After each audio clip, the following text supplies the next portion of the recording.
leaning over you. Thank you, Senators Marcelino and Adabo, for allowing me to testify today. My name is Leonie Hameson. I'm the Executive Director of Class Size Matters, a citywide advocacy organization dedicated to providing information on the benefits of smaller classes. I'm also the co-chair of the National Organization Parent Coalition for Student Privacy, on the steering committee of the statewide coalition, New York State Allies for Public Education, and on the board of the Network for Public Education. I'm also a member of New York City Kids PAC, which released an education report card for the mayor yesterday, copies of which you should have received along with my testimony. This report card grades the mayor in several education categories based primarily on whether he followed up on his campaign promises. The members of New York City Kids PAC include 4 sitting presidents of citywide and community education councils, 3 past presidents of CECs, and 1 sitting member of the panel for educational policy. So I hope you take this report card seriously. It exhibits particular disappointment with the lack of parent input at the school district and citywide levels. Citywide and community education councils remain largely disempowered with little or no say as to co-locations and space planning, and DOE has argued in court that school leadership teams have only advisory powers in an effort to keep their meetings closed to the public. As Mona mentioned, we're one of the plaintiffs on that lawsuit, which we won in the state Supreme Court, which the DOE has now appealed to the appellate court. School overcrowding and class size also continue to be major concerns. For the purpose of this testimony, however, I speak only for my organization, Class Size Matters. I have opposed mayoral control and have done so since its inception in 2003. Unlike others who have switched their positions depending on who was mayor and what policies he espouses, I have been consistent in my views. I was part of the Parent Commission on School Governance that issued a report in 2009 that recommended a school board without a mayoral majority, replaced in part by 6 parents to be selected by CECs. Last year, I co-authored a column in the Gotham Gazette with Shino Tanakawa, the president of New York City Kids PAC, and of Community Education Council in District 2 in Manhattan, in which we pointed out many of the weaknesses in the system. And that op-ed is appended to this testimony. I also want to mention that I think it's unfortunate that more parent leaders were not allowed to testify today, including Shino, who represents a school district that I think is composed of 4 Senate districts. It's that large. So I really would appreciate if you allowed more parents to testify and you opened up this hearing more to the public. Why have we consistently opposed this governance system? Mayoral control as it exists here in Chicago and a few other cities around the country is inherently undemocratic and provides no real checks and balances to autocratic rule. As a result, it has too often suffered from insufficient input from parents and community members closest to the ground, the result being damaging policies and unwise spending. Our entire system of democratic rule from the federal government on down relies on the separation of powers. Can you imagine if our governor decided to dismiss the state legislature on the grounds that it was an inefficient governance system? I don't think you guys would like that very much. It is simply unacceptable and I think racist that the only places where mayoral control currently exists have student populations that are majority students of color. Suburban, rural cities and towns in the rest of the state and the country would never accept such a system which disempowers voters, including the towns that many senators represent, and neither should we in New York City. I would add that nearly every poll that has surveyed New York City voters have found that a majority are against mayoral control and in favor of the executive sharing power with an independent school board or the city council. And we're not alone. In Chicago, where mayoral control was first instituted, there's now a big push, including legislation, to replace the governance system with an elected school board. The same is happening in Detroit, which has suffered under one-man rule by the governor's unelected emergency manager. Both cities have suffered a real lack of accountability in the top-down management of their schools. What about the record here in New York City? Despite claims of great progress, we analyzed the test scores of city students on the NAEPS, the most reliable national assessments that exist. When gains in student test scores since mayoral control was instituted in 2003 are disaggregated by race, ethnicity, and economic status, it is apparent that New York City schools have come out second to last among the 10 cities in terms of improved achievement. Though it's true that graduation rates have increased, our gains mirror increased rates nationally, and many have also argued that it's the increased pressure on our schools to inflate their figures through discredited methods such as credit recoveries and the like that have achieved these rate increases. The justification for mayoral control is often that the previous system was scandal-ridden with corrupt local school boards exhibiting patronage and the like. But the reality is that the community school boards had their power to hire and fire taken away from them in 1996, which was years before mayoral control was instituted. Moreover, the waste and fraud that continues under the current system far outstrips what occurred previously. There were multiple multi-million-dollar no-bid contracts awarded under Mayor Bloomberg that subsequently were found out to be wasteful and or corrupt. One of the largest related to a contract awarded custom computer specialists to provide internet wiring with the vendor hired by Ross Lanham, a DOE consultant. As a 2011 report from the special investigators found, Lanham and CCS were involved in a massive kickback scheme that stole millions from the DOE. The CEO of CCS and Lanham also started a real estate business together. Lanham later was indicted and sent to jail, and the FCC excluded the DOE from more than $100 million of E-rate funds because of the scandal. Yet in February 2015, I learned that a new contract amounting to $1.1 billion over 5 years, renewable to $2 billion over 9 years, was about to be awarded the same vendor for more internet wiring and equipment. After the media was alerted, the contract was hurriedly renegotiated by DOE down in 24 hours to $627 million, suggesting how inflated it was in the first place. Yet the panel for educational policy rubber-stamped the contract 10-1, with only the Bronx representative voting no. Luckily, City Hall was alerted to the controversy through the media and subsequently canceled the contract.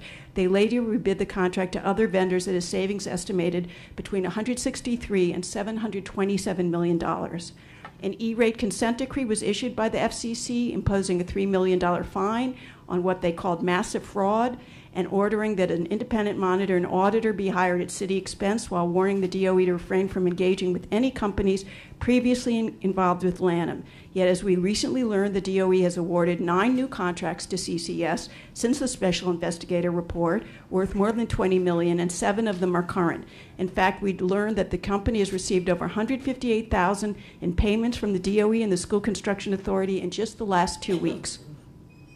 Since the CCS controversy, along with former member Patrick Sullivan, we formed a Citizens Contract Oversight Committee, and we've identified many wasteful contracts, including several awarded companies previously found to have overcharged the city and the state by millions of dollars.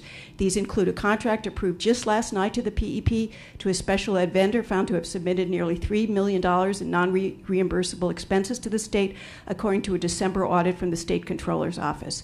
Yet never, to my knowledge, has the PEP voted to reject a single DOE contract. So when Senator Peralta asked about that, I think what the DOE was responding to was the 5 co-location proposals that were either revised and one of them was canceled, not the contracts. I've asked a current member of the PEP if they've ever actually voted down a contract, and I've also asked past PEP members, and they both said no.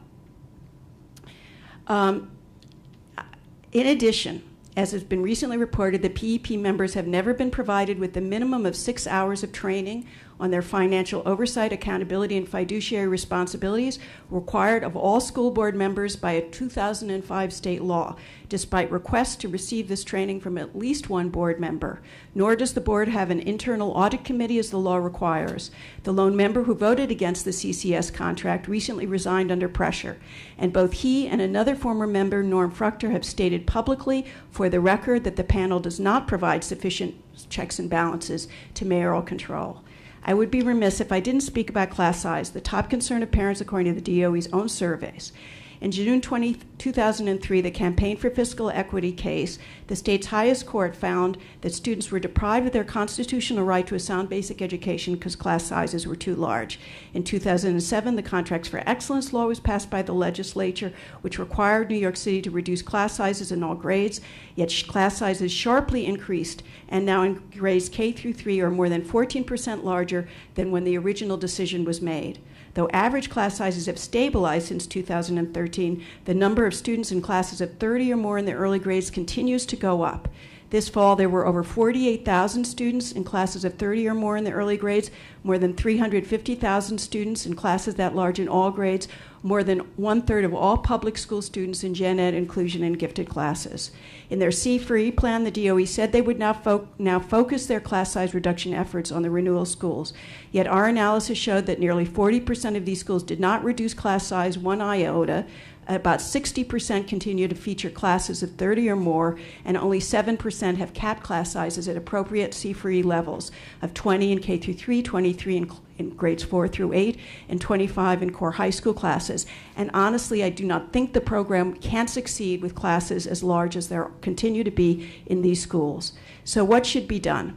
I would like to propose, as our parent commission did 7 years ago, that an office of an inspector general be created to report to the public on any case of malfeasance, corruption, or mismanagement by school system employees, as well as an ombudsperson to address and resolve parent complaints and provide regular reports on how services and policies could be improved. CEC should also be given the authority to approve co-locations, as they currently do have in school rezonings. I also think it would be very useful for the city controller and the public advocate to have their own appointees on the panel. As to the school board itself, if its members cannot be elected directly by the citizens of New York, as happens in the rest of the state, at the very least, the DOE should be made subject to city law. Currently, the Department of Education is the only city agency exempt from laws passed by the city council, other than oversight legislation. I don't think many people realize what a unique position the DOE is in not having any local checks and balances in this way. The police department, housing and children's services, all the other city agencies are under the mayor's control and yet subject to the checks and balances of the city council.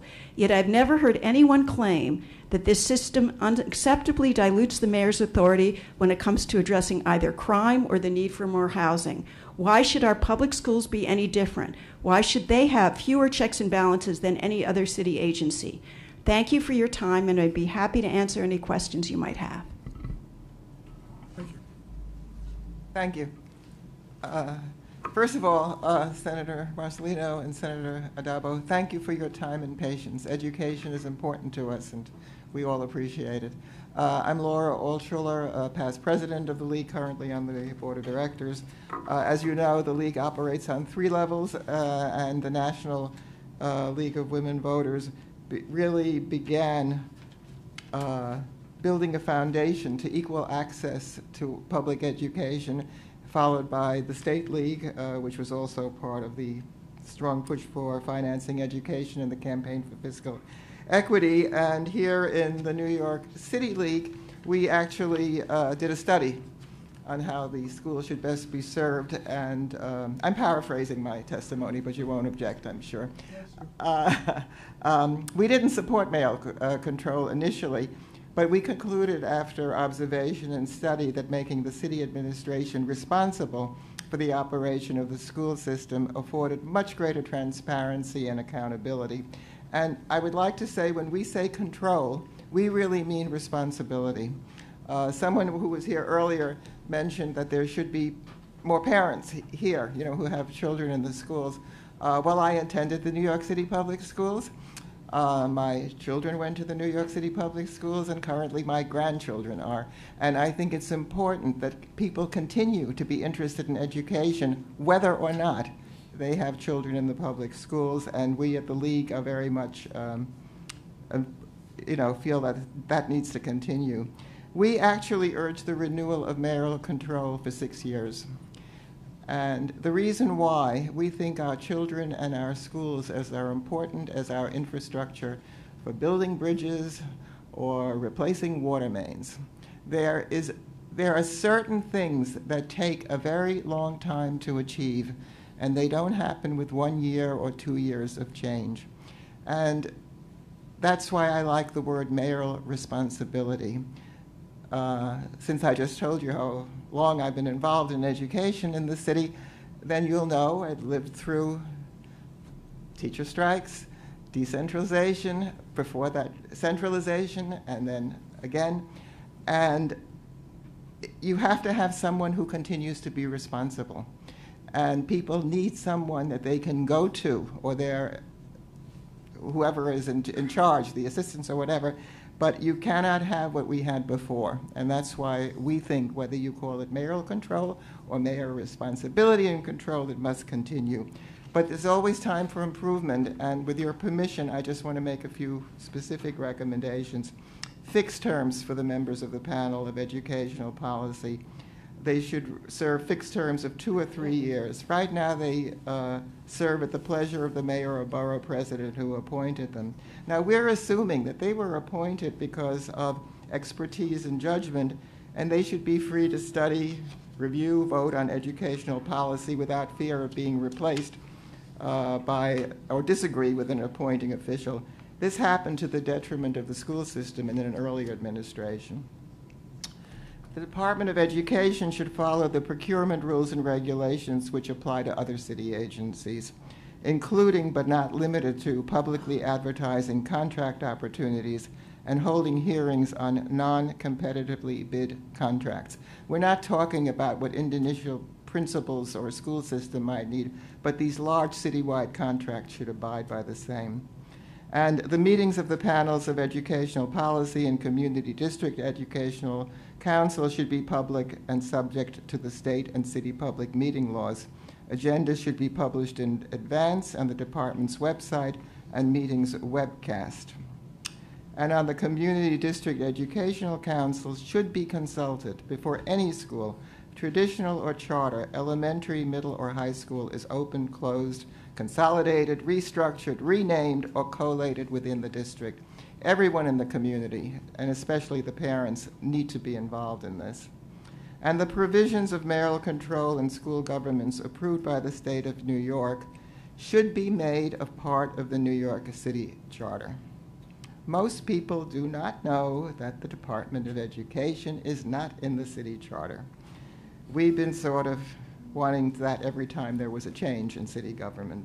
So in designating the mayor as the New York City official responsible for the operation of New York City's public schools, the state of New York has recognized the department as a city agency, and as such, it belongs in the New York City Charter. At present, there is no delineation of powers or responsibilities of the Department of Education in the New York City Charter. This was justified by the temporary nature of the government structure, but temporary is now 15 years and going on. There's ample opportunity to amend the charter if changes in governance are enacted, but to ignore the existence of an agency which accounts for 20% of the city's budget cannot be justified. And an overly extended debate about mayoral control is problematic, and no one has suggested a reliable alternative.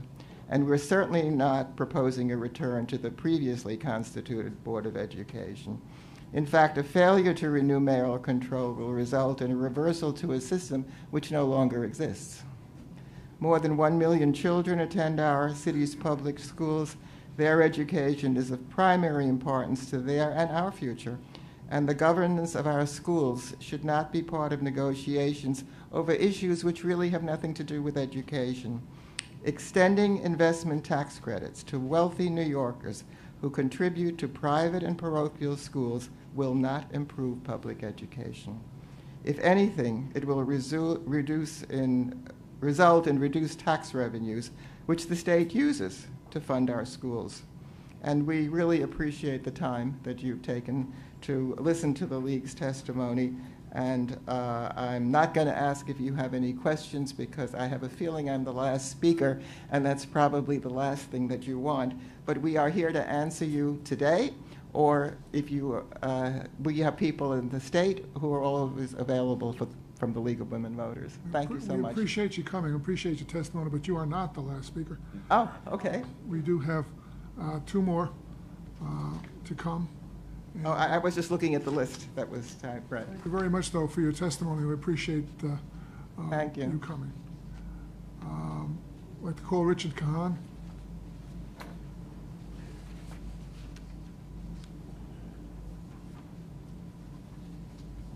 Sorry. Get it out of your way.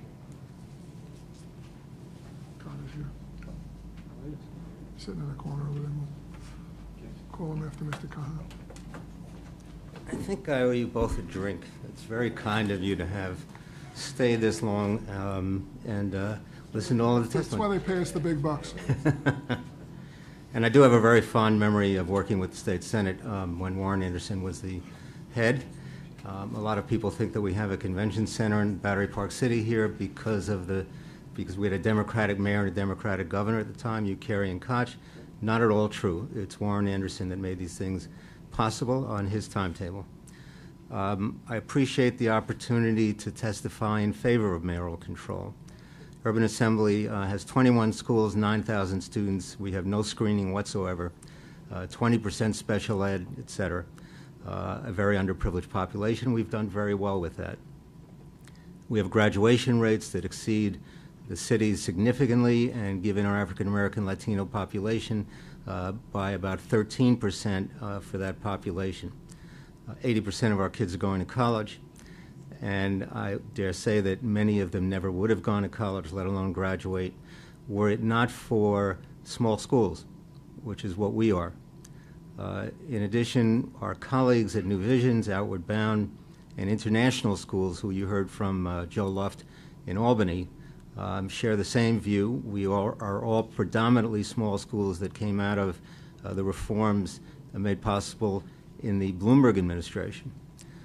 And I will say that I'm not an educator. I watched from a distance for most of my life until the last 10 or 12 years. And what I heard one mayor after another say was, if I had control over this, I'd fix it, but I don't have control. I'd blow up 110 Livingston. That was a direct quote from one of the mayors, if I had the control over the DOE. Then all of a sudden came along a man that said, I want control and I want you to hold me accountable. I thought that was the craziest political statement I ever heard. And at one point I told him that. But he meant it. And I think it made all the difference in the world. And personally, that was the point at which I looked and said, you know, I'd really like to get involved in education now because this is serious. Nobody's passing the buck anymore.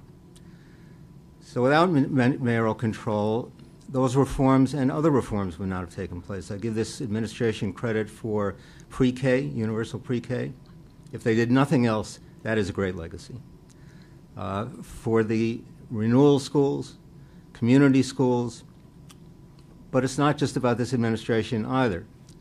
There will be other administrations. None of them will have the opportunity and the time to create sustainable reform programs without a number of years to do it in.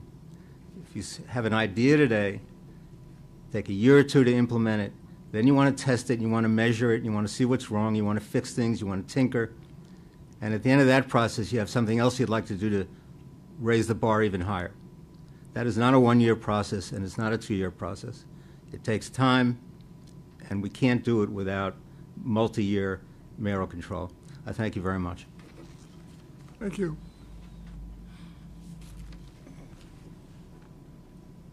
Mr. Wolcott.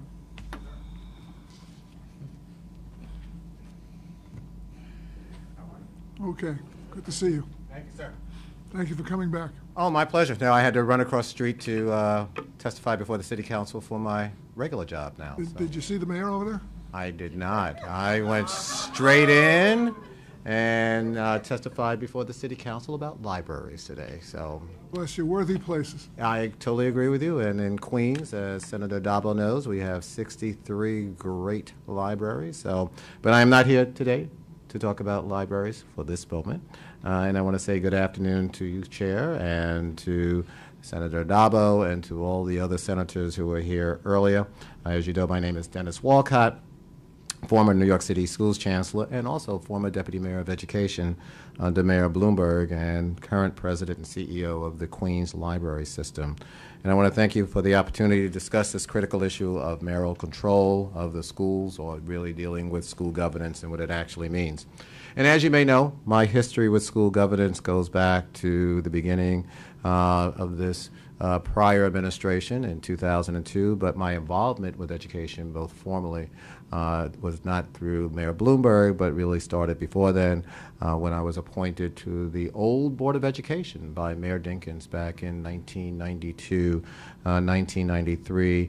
And then in the mid-1990s, I was appointed by Chancellor Rudy Crew as a trustee of a local school board, the one up in District Harlem, District 5, that had been suspended, and I became president of that trustee board. And I have the unique and dubious distinction of having served as the last Board of Education president from June 30th to August 11th of 2009. So when I was here earlier and I heard Senator Dabo's question about what's next if it's not renewed, that was what was next, in that it had lapsed at that particular point, as you remember. And there was a lot of horse trading on who would be on the board, and the Board of Education back then who would become the president. And I became the Board of Ed president as a result of the votes of Mayor Bloomberg and Helen Marshall, who was borough president of Queens at that time. And it shouldn't be that way. In 2002, when Mayor Bloomberg sought school governance reform, we aimed to achieve accountability and responsibility for the schools. Not just as a prize for any one mayor in particular, but as a fundamental change in the governance structure that would secure the future of our city's 1.1 million school children. The state's resulting historic school governance legislation provided an unprecedented opportunity to transform a largely underperforming bureaucracy into an exemplary system focused on what is best for children. The school system we inherited was a deeply troubled one, which, despite the best intentions and the good work of many dedicated people, did not provide and meet the needs of our children with education that they needed and deserved. The 7-member Board of Education, beset by competing agendas, failed to provide the kind of coherence and accountability and effectiveness needed to ensure a high-quality education for every child across the city. And as you know, you indicated you were a teacher and we were all involved. You had disjointed system that was dysfunctional, and you had one district that operated one way, another district that operated another way, and it was really total chaos. Instead, inequity, patronage, and waste and dysfunction plagued the system back then. School funding was based on more on who you knew in the politics than based on the need. Many teachers had to wait months for a paycheck. I'm not sure exactly when you started, but I know when we became in place in 2002, I don't know about if you, 1968, and I know when we started in 2002, before control was given, teachers still had to wait up to 2 to 3 to 4 months sometimes to get paid, and that was across the system, and that shouldn't be that way, and we were able to address that right away. Our poorest students were trapped in lowest performing schools in the city and had few options. Only half of the students were graduating at some schools, and the rate was closer to 20% at some of the other schools. School governance reform gives New York City's mayors the ability to develop and implement a clear and bold vision for teaching and learning, to plan strategically, to bring together the resources and agencies of the city around education and put the children's interests first. As a result, since the establishment of the school governance system, dropout rates have plunged by half, graduation rates have risen from, on average, 50% to now, as the Chancellor indicated earlier, to roughly 70.5%, a significant increase after stagnation under the prior governance structure.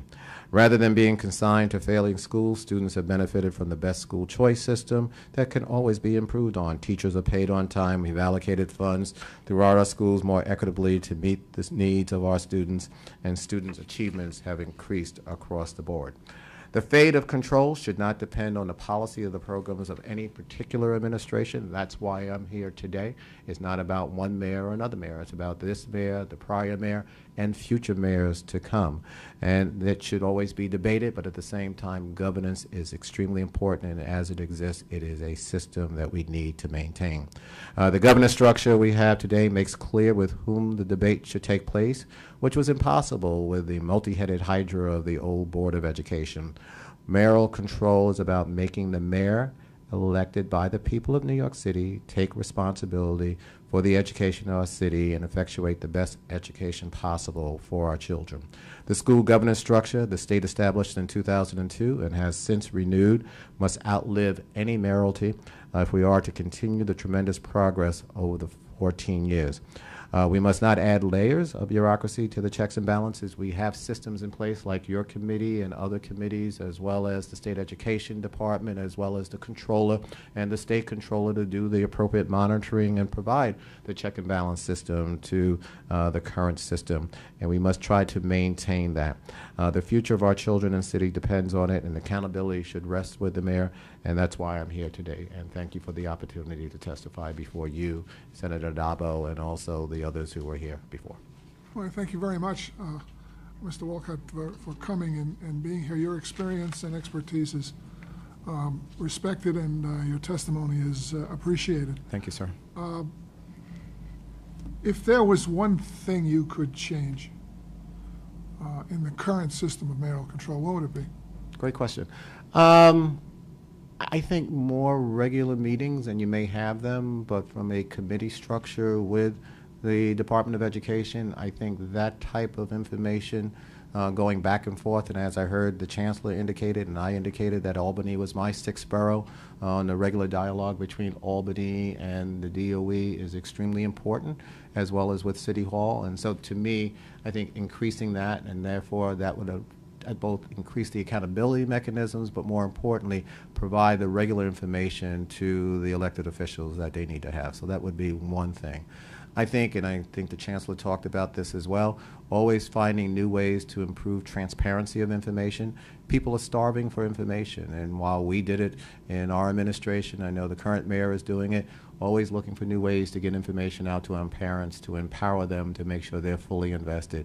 And people always talk about parental involvement, and I know we tried very hard. The current administration is working hard at it. Finding new ways to deal with parental involvement and accountability is extremely important. I think the ability to make sure that the Chancellor, through the Mayor, has the ability to have the coherent system that's in place and was in place before, and making sure you always deal with the coherence of the system is extremely important, how you constantly ramp that up. And as Mayor Bloomberg always said to all of us about the next administration and future administrations, is to build on the success and how to learn about what happened before and analyze it and build off of that.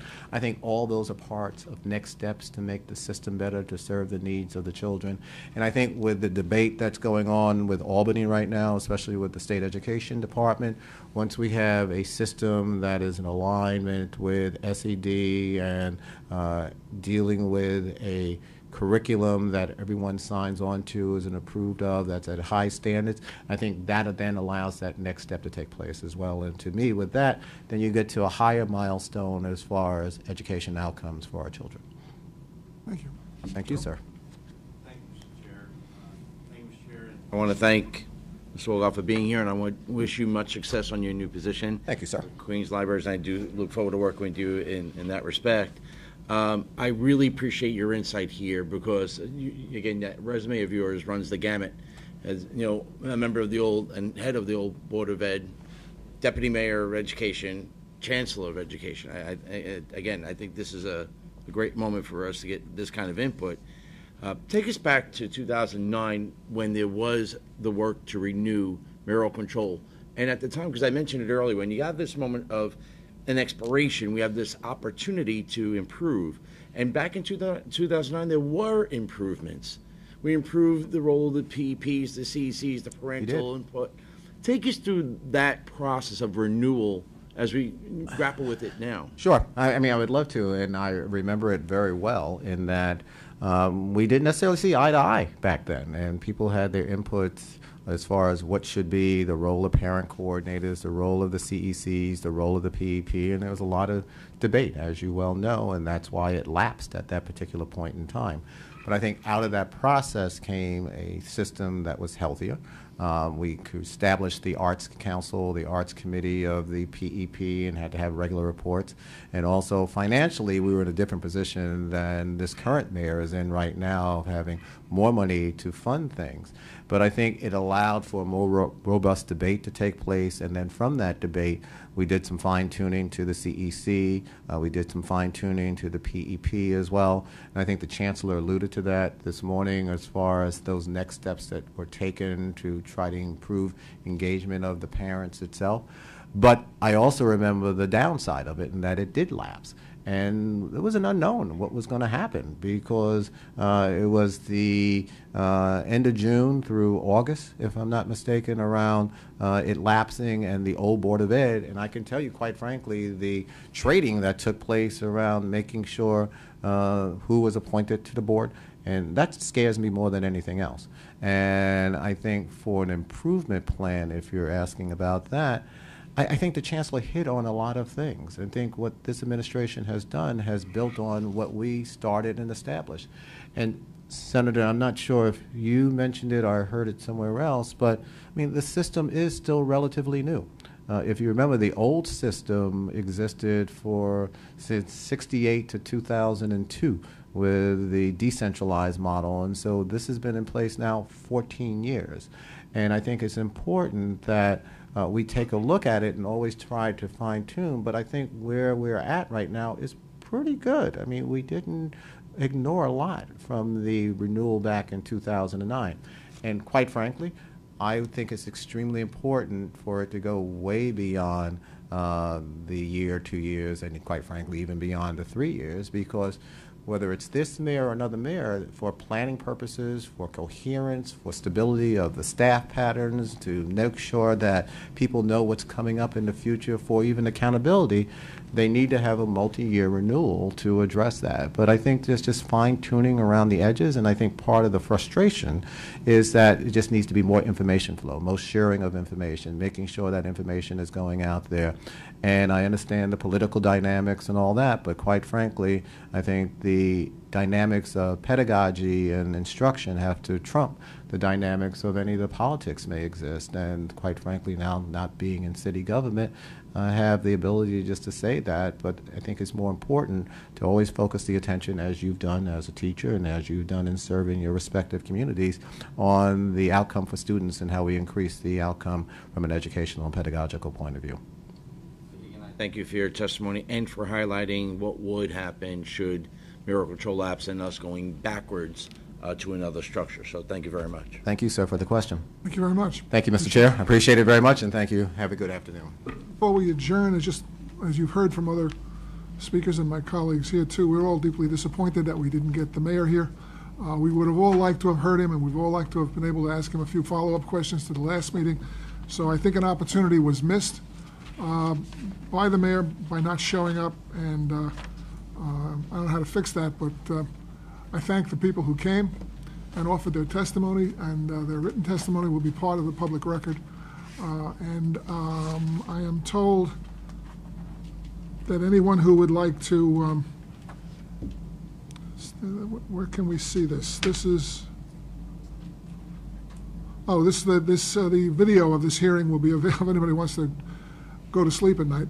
The video of this hearing will be available at the Senate Finance Committee website.